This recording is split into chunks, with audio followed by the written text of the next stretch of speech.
Bismillahirrahmanirrahim. Assalamu alaikum dear students and good morning to all of you. As you all are aware about the current situation of coronavirus, let me tell you something about viruses. Viruses like to travel from person to person.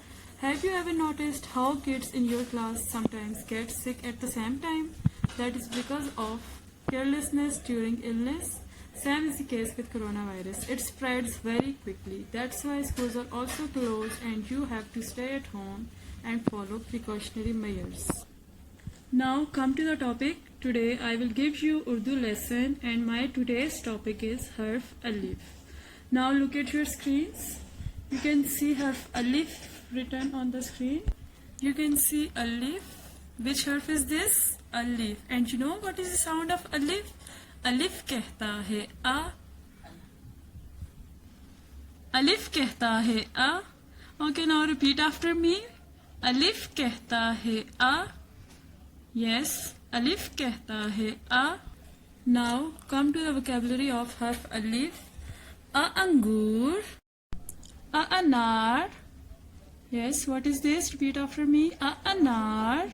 Okay, next object is a almari. Yes, a almari. Next object is a amrud. Yes, what is this? A amrud. Now it's your turn. Parents are requested to draw these objects for your kids and let your child color these objects and revise the names as well. Share a picture of your child while doing this activity, that is coloring. Okay, now there is a simple activity for my dear students.